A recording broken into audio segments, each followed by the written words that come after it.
बिस्मिल्लाहिर्रहमानिर्रहीम। अस्सलाम वालेकुम। कैसे हैं व्यूअर्स आप। आज हम लोग प्रेजेंट टेंस पढ़ने जा रहे हैं। प्रेजेंट टेंस पिछली वीडियो में मैंने आपको बताया था कि टेंसेस क्या होते हैं और उन टेंसेस के मैंने अक़साम बताई थी। आज उस पहली किस्म जो प्रेजेंट टेंस थी उसमें से देखेंगे कि उसकी मज़ीद कितनी अक़साम हैं। प्रेजेंट टेंस की पहली जो किस्म है वो है प्रेजेंट कंटिन्यूस टेंस, सेकंड है प्रेजेंट इंडेफिनिट टेंस और थर्ड है प्रेजेंट परफेक्ट टेंस और फोर्थ प्रेजेंट परफेक्ट कंटिन्यूस। आज हम प्रेजेंट कंटिन्यूस टेंस के बारे में पढ़ने जाएंगे। वीडियो स्टार्ट करने से पहले गुजारिश है कि आप हमारे चैनल को लाइक करें, शेयर करें, सब्सक्राइब करें और कमेंट करना ना भूलिएगा। तो चलें अब आज हम चलते हैं प्रेजेंट कंटिन्यूस टेंस की तफसील पढ़ते हैं कि ये क्या होता है। प्रेजेंट कंटिन्यूस टेंस को उर्दू ज़बान में हम कहते हैं फ़ेल हाल जारी। ऐसा काम जो जारी हो उसके लिए हम जो टेंस इस्तेमाल करते हैं वो प्रेजेंट कंटिन्यूस टेंस होता है। डेफिनेशन इसकी क्या है। In present continuous tense the action is ongoing और still going on and hence continuous. मतलब ये जो काम आप कोई भी कर रहे हैं वो या तो मुसलसल जारी है और यानी वो हाल में ही होता जा रहा है, मुसलसल जारी है। उसके लिए जो हम टेंस इस्तेमाल करते हैं वो प्रेजेंट कंटिन्यूस टेंस होता है। मिसाल के तौर पर अगर आप खाना खा रहे हैं तो मतलब आप अभी वो काम आपका जारी है, मुसलसल जारी है, तो उसके लिए हम प्रेजेंट कंटिन्यूस टेंस इस्तेमाल करेंगे। या बच्चे खेल रहे हैं, हम मछलियाँ पकड़ रहे हैं, तो जो मुसलसल आप काम अभी जारी है उसके लिए हम प्रेजेंट कंटिन्यूस टेंस इस्तेमाल करते हैं।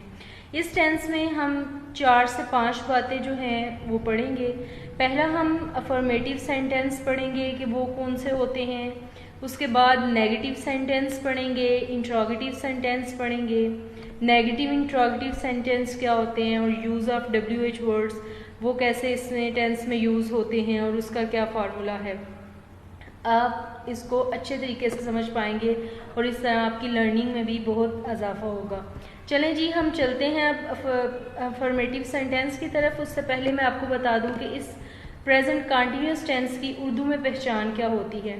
अगर किसी भी फ़िक्रे के आखिर में, सेंटेंस के आखिर में रहा है, रही है, रहे हैं, रहा हूँ वगैरह आता है तो उसको हम उस टेंस को प्रेजेंट कंटिन्यूस टेंस कहते हैं। मिसाल के तौर पर जैसे माहीगीर मछलियाँ पकड़ रहा है। अब लास्ट पे आप देखें रहा है आ रहा है, इसका मतलब है ये टेंस प्रेजेंट कंटिन्यूस है। इसके अलावा आपके इर्द गिर्द बेशुमार मिसालें हैं। बच्चे खेल रहे हैं, मैं पढ़ रहा हूँ, आयशा हाथ लिख रही है। तो ये फ़िक्रात के आखिर में अगर रहा है, रही है, रहे हैं वगैरह आए तो इसका मतलब है कि वो टेंस प्रेजेंट कंटिन्यूस टेंस है। अब हम चलते हैं अफर्मेटिव सेंटेंस की तरफ। अफर्मेटिव सेंटेंस ऐसे सेंटेंसेस होते हैं जो पॉजिटिव होते हैं, जिनमें नफ़ी नहीं पाई जाती, नेगेटिव नहीं पाया जाता, लफ्ज़ नहीं का नहीं पाया जाता, ना ही सवालिया होता है, क्या भी नहीं आता। सिंपल पॉजिटिव टेंस को हम अफर्मेटिव टेंस कहते हैं। और इसका फार्मूला क्या होता है। सबसे पहले हम सब्जेक्ट लिखते हैं। सब्जेक्ट कहते हैं जो काम कर रहा हो, काम करने वाले को सब्जेक्ट कहते हैं। इसमें हेल्पिंग वर्ड प्रेजेंट कंटिन्यूस में जो लगता है वो इज़, एम और आर है। अभी आगे मैं आपको बताऊंगी कि इज़ किसके साथ लगता है, एम और आर कहाँ पे लगते हैं। इसके बाद हम वर्ब की फर्स्ट फॉर्म के साथ ING लगाते हैं। वर्ब की फर्स्ट फॉर्म और ING को मिला के हम वर्ब की फोर्थ फॉर्म भी कहते हैं। अगर आपने सेपरेट बोलना हो तो वर्ब की first form plus ING, otherwise हम कहते हैं वर्ब की फोर्थ फॉर्म प्लस ऑब्जेक्ट लगाते हैं। अब हम देखते हैं कि इज़, एम, आर कहाँ पे लगता है। आई के साथ एम लगता है, वी, यू, दे या कोई प्लूरल हों यानी एक से ज़्यादा हों, जिस तरह वो सब या आयशा और उमर, आयशा और अली या आयशा और हुमैरा। ये जो वर्ड हैं ये सारे के सारे इनके साथ जो लगता है वो आर लगता है। और जो रिमेनिंग है हमारे पास ही, शी, इट या कोई सिंगुलर नेम हो उसके साथ इज़ लगता है। तो इज़ एम आर भी क्लियर हो गया। तो बाकी अगर आपको कोई भी फ़िक्रा दिया जाए तो ये फार्मूला इस्तेमाल करके बहुत इजीली आप इसको अटेम्प्ट कर सकते हैं। चलें इस फार्मूला को यूज़ करते हुए हम फ़िक्रात को अटेम्प्ट करके देखते हैं। जैसे मैं क्रिकेट खेल रहा हूँ, आई एम प्लेइंग क्रिकेट। अब आई इसमें क्या है, सब्जेक्ट है, सब्जेक्ट यानी काम करने वाला। एम इसमें हेल्पिंग वर्ब है जो आपने फार्मूला के अंदर पढ़ा है। प्लेइंग इसके अंदर वर्ब प्ले जो है वो वर्ब की फर्स्ट फॉर्म है और साथ हमने आईएनजी लगा के प्लेइंग बना दिया। इसको आप ये भी कह सकते हैं और वर्ब की फोर्थ फॉर्म भी कह सकते हैं। क्रिकेट ऑब्जेक्ट है, ऑब्जेक्ट वो चीज़ होती है, वो काम या वो चीज़ है जिससे हम काम कर रहे हैं। सब्जेक्ट काम करने वाला होता है जबकि ऑब्जेक्ट जिस पर काम कर रहे हैं। जिस तरह आयशा खत लिख रही है तो खत जो है वो ऑब्जेक्ट है। हम खेल रहे हैं तो ग्राउंड में खेल रहे हैं या क्रिकेट खेल रहे हैं तो ग्राउंड या क्रिकेट जो है वो ऑब्जेक्ट है क्योंकि हम उस पर काम कर रहे हैं, जबकि हम, मैं, वो, आयशा ये चीज़ें सारी सब्जेक्ट हैं क्योंकि ये काम करने वाले हैं। नेक्स्ट एक और एग्जाम्पल देखते हैं। हम गाड़ी चला रहे हैं, we are driving a car. इसमें वी सब्जेक्ट है क्योंकि हम काम कर रहे हैं और कार क्योंकि वो उस पे काम हो रहा है तो वो क्या है, वो ऑब्जेक्ट है। उम्मीद है आपको अफर्मेटिव सेंटेंसेस की समझ आ गई है। अब हम चलते हैं नेगेटिव सेंटेंस की तरफ। नेगेटिव सेंटेंस कोई भी सेंटेंस जो नफ़ी में हो, जिसमें नहीं का लफ्ज़ पाया जाए, ना का वर्ड हो, उसको हम नेगेटिव सेंटेंस कहते हैं। इसका भी फार्मूला देखते हैं। फार्मूला सारा सेम है, वही हेल्पिंग वर्ब है, बस आपने इसमें हेल्पिंग वर्ब्स के बाद नॉट लगाना है। बाकी देखें सब्जेक्ट है, इज एम आर है, जस्ट नॉट का इजाफा हुआ है, प्लस वर्ब की फर्स्ट फॉर्म के साथ आप आईएनजी लगा रहे हैं, प्लस ऑब्जेक्ट। एग्जाम्पल देख लेते हैं। मैं क्रिकेट नहीं खेल रहा हूँ। अब देखें आई सब्जेक्ट भी अपनी जगह पे ही है, हेल्पिंग वर्ब भी वैसे ही आएंगे। जस्ट हमने जो एक वर्ड लगाया है वो कौन सा है, नॉट का। तो हेल्पिंग वर्ब और वर्ब की फर्स्ट फॉर्म यानी वर्ब की फोर्थ फॉर्म के दरमियान जो चीज़ आ रही है वो जस्ट नॉट का इजाफा हुआ है। मैं क्रिकेट नहीं खेल रहा हूँ, I am not playing cricket. हम गाड़ी नहीं चला रहे हैं, we are not driving a car. तो नेगेटिव में जस्ट आप एक नॉट का इजाफा करते हैं, किसके बाद, हेल्पिंग वर्ब्स के बाद। अब हम चलते हैं इंट्रोगेटिव सेंटेंस की तरफ। कोई भी ऐसा सेंटेंस जो सवालिया हो, जिसमें सवाल पाया जाता हो, उसको हम इंट्रोगेटिव सेंटेंस कहते हैं। इसका भी फार्मूला सेम है, बस इसमें आपने क्या करना है, जो हेल्पिंग वर्ब है इज एम आर, उसको आप सब्जेक्ट से पहले ले आएंगे और लास्ट पे क्वेश्चन मार्क। ऑब्वियसली आप क्वेश्चन पूछ रहे हैं तो क्वेश्चन मार्क आप लगाएंगे। चलें इसकी भी एग्जाम्पल देख के हम मज़ीद समझते हैं। क्या मैं क्रिकेट खेल रहा हूँ? तो अब क्रिकेट के शुरू में मैं के शुरू में एम आएगा, एम आई प्लेइंग क्रिकेट।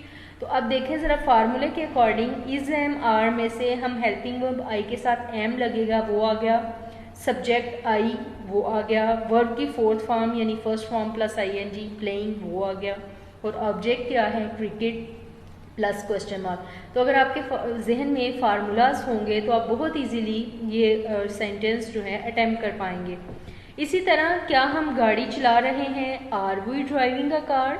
अब इसमें सवाल पाया जाता है दोनों में, क्या का वर्ड, तो सवालिया जो भी सेंटेंस होंगे वो इंट्रोगेटिव सेंटेंस होंगे। अब हम चौथे नंबर पे देखते हैं कि नेगेटिव इंट्रोगेटिव सेंटेंस कौन से होते हैं। Any sentence that ask question which is negative in meaning, कोई भी सवाल जिसका मतलब नेगेटिव में हो, नहीं में हो, या सवाल और नफ़ी जो है वो एक साथ एक सेंटेंस में आए तो उसको हम नेगेटिव इंट्रोगेटिव सेंटेंस कहते हैं। फार्मूला देखें, इंट्रोगेटिव और नेगेटिव के फार्मूले को मिक्सअप आपने करना है। किस तरह, सवाल है इसलिए इज एम आर स्टार्ट में आएगा क्योंकि आप क्वेश्चन है इसमें, और प्लस सब्जेक्ट अब क्योंकि साथ नेगेटिव भी है तो सब्जेक्ट के फ़ौरन बाद नॉट आएगा, देन वर्ब की first form plus ing plus object और क्वेश्चन मार्क आ जाएगा। देखें इसकी एक एग्जांपल से हम देखते हैं, क्या मैं क्रिकेट नहीं खेल रहा हूँ। अब क्या तो सवाल हो गया और नहीं का वर्ड आया है तो इसने नेगेटिविटी यानी नेगेटिव जो नहीं है वो इसने शो कर दिया है। तो इसकी क्या होगी, फार्मूला के अकॉर्डिंग देखें, मैं है तो ऑब्वियसली इसके साथ हेल्पिंग वर्ब एम लगेगा, एम सब्जेक्ट आई हो गया, नॉट फार्मूले में जिस तरह मैंने बताया और नहीं का वो आ गया। वर्ब की फोर्थ फॉर्म कैसे आई, प्लेइंग और प्लस ऑब्जेक्ट क्रिकेट आ गया प्लस क्वेश्चन मार्क आ गया। तो इसकी क्या होगी, am I not playing cricket, क्या मैं क्रिकेट नहीं खेल रहा हूँ। इसी तरह क्या हम गाड़ी नहीं चला रहे हैं, अब हम के साथ आर आता है तो क्वेश्चन की जगह तो आर बाहर आ गया इंट्रोगेटिव की वजह से, are we not driving a car. तो इन दोनों फिक्रात में या आपके इर्द गिर्द कई मिसालें पाई जाती हैं, आप क्वेश्चन करते हैं, आप नहीं में भी जवाब देते हैं। तो ये सारी चीज़ों में जब आप एक ही सेंटेंस में सवाल और नफ़ी दोनों को एक साथ बोलें तो उसको हम नेगेटिव इंट्रोगेटिव सेंटेंस कहते हैं। उम्मीद है आपको ये सेंटेंस समझ आ गई होगी। अब हम देखते हैं कि अगर फिक्रात में यूज़ ऑफ WH वर्ड्स हो तो वो किस तरह हम कर सकते हैं। WH वर्ड्स जिस फिक्रे में आ जाएं उसको हम डबल इंट्रोगेटिव भी कहते हैं, क्योंकि उसमें एक तो अपना भी सवाल होता है फिक्रे का और ऊपर से WH वर्ड्स की वजह से डबल क्वेश्चन बन जाता है, इसलिए हम डबल इंट्रोगेटिव उसको कहते हैं। WH वर्ड कौन कौन से हैं, जिस तरह हु है, how, why, when, where, whose, what, ये सारे वर्ड्स को हम शॉर्ट फॉर्म में WH वर्ड्स कहते हैं। इनका फार्मूला क्या है, वैसे ही फार्मूला है, क्योंकि मैंने आपको बताया कि दो सवाल आ जाते हैं, या आप यूँ कह सकते हैं कि क्योंकि ऑलरेडी वो सवालिया होता है तो उससे पहले हमें WH वर्ड्स लगाना पड़ता है। आपने सारा का सारा फार्मूला इंट्रोगेटिव वाला रखना है, बस इंट्रोगेटिव वाले फार्मूला से सबसे पहले आपने WH का एडिशन कर देना है। अब फार्मूला देखें, WH लगाएंगे वर्ड जो भी आप सवाल के अकॉर्डिंग हुआ, प्लस IS-MR लगाएंगे, सब्जेक्ट लगाएंगे, वर्ब की फर्स्ट फॉर्म लगाएंगे ING plus object plus question mark. जिस तरह आपके सामने मिसाल है, तुम कहाँ जा रहे हो, वेयर आर यू गोइंग। अब देखें WH वर्ड सबसे पहले आया, उसके बाद हमारे पास हेल्पिंग वर्ब है, फिर सब्जेक्ट है, उसके बाद वर्ब की फोर्थ फॉर्म है। अब इसी तरह कौन आ रहा है, हु इज़ कमिंग, इस तरह आपके पास बेशुमार मिसालें होती हैं। अब सेंटेंस तो इतना था, अब इसको मज़ीद एग्जाम्पल के साथ हम समझते हैं। देखें जी, हु इज़ कमिंग, कौन आ रहा है, ये आम लाइफ से हम मिसालें देख के समझते हैं, प्रेजेंट कंटिन्यूस टेंस मज़ीद क्लियर हो जाए। What are you doing here, तुम यहाँ क्या कर रहे हो।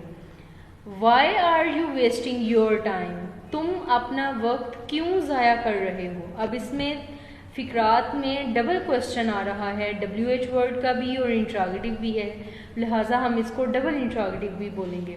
इसी तरह where am I searching for you, मैं कहाँ तुम्हें तलाश कर रहा हूँ। तो ये चीज़ें जो हैं ये हमारे पास WH वर्ड्स के साथ हैं।